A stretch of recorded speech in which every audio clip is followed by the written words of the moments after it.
आएगा। विज्ञान इतनी तरक्की कर सकता था अगर भारत में सनातनता की जो ऊंचाई थी, ऋषि मुनियों की जो शोध थे, जो वेदों की ऊंचाई थी, जो उपनिषदों की, पुराणों की और अन्य अन्य ऋषियों की जो सामर्थ्य थी, अगर वो संपन्न होती, जिसमें सप्त ऋषि सबसे आगे थे, ऐसे अगर हमारे ऋषि मुनियों की जो खोज थी, शल्य चिकित्सा से लेकर, ज्योतिष से लेकर, धातु को निर्मित करने से लेकर, अगर वो परंपरा चलती रहती तो शायद हो सकता था। क्योंकि अगर कोई हमारी नालंदा का एक आचार्य एक खिलजी जैसे क्रूर शासक को कुरान के पन्नों में दवाई लगाकर, केवल कुरान के पन्ने तुम पलटते रहना तो बच जाओगे, इतने से बचा सकता है, अगर इतना औषधि विज्ञान,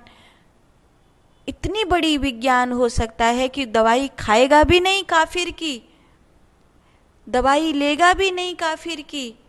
और केवल कुरान के पन्नों में वो उसकी औषधि की सुगंध लगा दी गई, और 5 बार कुरान के पन्ने पलटते पलटते उसकी जो महक आ रही थी उससे ही वो ठीक हो गया, जो लाइलाज बीमारी से ग्रसित था, जिसका दुनिया में कहीं इलाज नहीं किया गया था। लेकिन एहसान फरामोश उन्होंने क्या किया, उन्होंने उस पूरी गुरुकुल परंपरा को ही जला दिया, नष्ट कर दिया, खंड खंड कर दिया, आचार्यों को मार दिया। अब अगर हम देखें तो एक इस समय आज़ाद हिंदुस्तान में आज़ादी के 75वें वर्ष को हम पार कर रहे हैं। आज़ादी के 100 साल अभी हमारे सामने आए नहीं हैं, पर अगर मजबूत विपक्ष की भाषा हम सुनते हैं तो आज के दौर में अगर हम भारत की स्थिति को देखें तो ऐसा लगता है कि भारत गुलामी की ओर अग्रसर है। आज जिस तरह मजबूत विपक्ष बातें करता है, आज जिस तरह लोग बातें करते हैं, जिस तरह झूठ बोलते हैं, भगवान की फोटो का भरी संसद में अपमान करते हैं, अगर सच बताऊं मैं वहाँ होती तो ज़रूर पूछती कि आज वो भोले बाबा के आशीर्वाद को दिखा करके कह रहा है कि हमारा चुनाव चिन्ह आशीर्वाद से, वरद हस्त से निकला है, तो इसका पहले भी कोई इतिहास है या नहीं कि तुम्हारा चुनाव चिन्ह सचमुच भगवान के वरद हस्त से निकला है या किसी और से निकला है। क्योंकि पहले का मामला तो ये कहता है कि जिस भोले बाबा के फोटो को दिखाकर आज संसद में अपने आप को सही साबित किया जा रहा है, सत्य साबित किया जा रहा है, उसी संसद में उन्हीं भोले बाबा के कैलाश को खुशी खुशी भारत से चाइना वालों को दे दिया गया था। आज हर एक भारतीय तरसता है, काश मैं भी कैलाश मानसरोवर पर जाता, काश मैं भी कैलाश की परिक्रमा लगाता, काश मैं भी उस पवित्र ऊर्जा में बैठकर थोड़ी देर ध्यान कर पाता, काश मैं भी महादेव के साथ होने की अनुभूति को महसूस कर पाता। लेकिन लीजिए अंकल जी, ले जाइए, देश के रिश्ते ठीक रहने चाहिए, जितना देश चाहिए उतना ले जाइए, कैलाश ले जाइए, कश्मीर ले जाइए, जो तुमको चाहिए वो ले जाइए, देश के रिश्ते ठीक रहने चाहिए। तो अगर इतना ही भोले बाबा के प्रति सम्मान था तो महादेव का कैलाश खुशी खुशी चाइना गवर्नमेंट को क्यों दे दिया? क्यों दे दिया कश्मीर खुशी खुशी पाकिस्तान को? क्यों मरवा दिए लाखों लोग? क्यों अलग हुआ ये सब?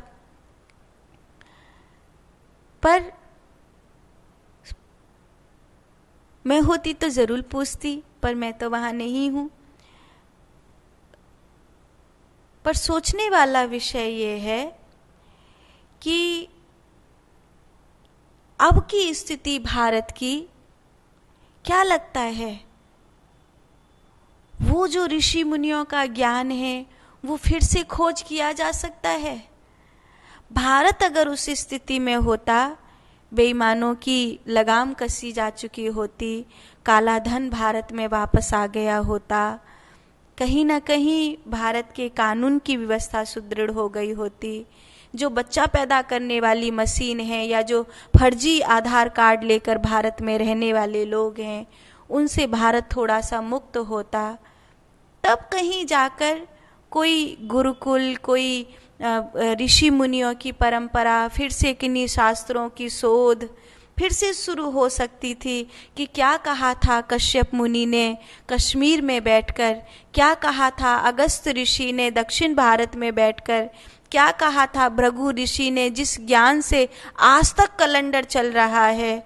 आखिर भृगु ऋषि ने ऐसी कौन सी खोज कर ली थी जिससे आज तक कैलेंडर चल रहा है। आज भी अगर ये पता करना हो कि आज से 100 साल बाद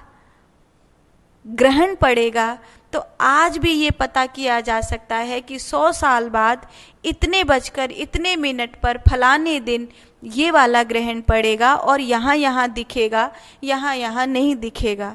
इतनी बड़ी विज्ञान की जो ये चीज़ है, ये भृगु ऋषि ने कैसे खोजी होगी, कैसे बनाया होगा ये गणित कि 1000 साल पीछे का भी आप जान सकते हैं और 1000 साल आगे का भी आप जान सकते हैं। इतनी सटीक गिनती किसने दी होगी, कैसे बताया होगा कि कौन सा ग्रह नक्षत्र कितने समय में कितने दूरी पर पहुंचता है, चंद्रमा किस राशि में होगा, सूर्य किस राशि में होगा, ये ग्रह नक्षत्र यहाँ यहाँ होंगे, तो इसका मनुष्य जाति पर क्या क्या फर्क पड़ेगा, व्यक्ति विशेष पर क्या क्या फर्क पड़ेगा, ये कैसे खोजा होगा। कोई तो विज्ञान होगा भृगु ऋषि के पास। तो भृगु हैं, कश्यप हैं, अंगिरा हैं, वामदेव हैं, पुलस्त्य हैं, वशिष्ठ हैं, ये कुछ ऐसे महापुरुष हुए जिनके ज्ञान को छुपाया नहीं जा सकता। और आज बहुत सारे नाम ऐसे हैं जिनको आज की युवा पीढ़ी जो कॉन्वेंट स्कूल में पढ़ रही है, वो इन ऋषियों के नाम जानती भी नहीं है, जिन्होंने भारत को, पूरी दुनिया को बहुत कुछ दिया है। पर भारत अगर इस विपक्ष का सामना करने की बजाय अगर स्वतंत्र होकर इस समय चल रहा होता, भारत 10 साल वाली गति पर चल रहा होता और उससे अच्छी बेहतर स्थिति में होता, तो शायद भारत विश्व गुरु हो सकता था। शायद ये सब हम सोच सकते थे कि कभी ऐसा दिन भी आएगा कि विज्ञान इतनी तरक्की करेगा, क्योंकि अध्यात्म के बिना विज्ञान भी कहीं ना कहीं पंगु होता है। अध्यात्म के बिना विज्ञान पंगु होता है। और अगर हम गऊ के मांस खाने वालों को हम तलवार लहराकर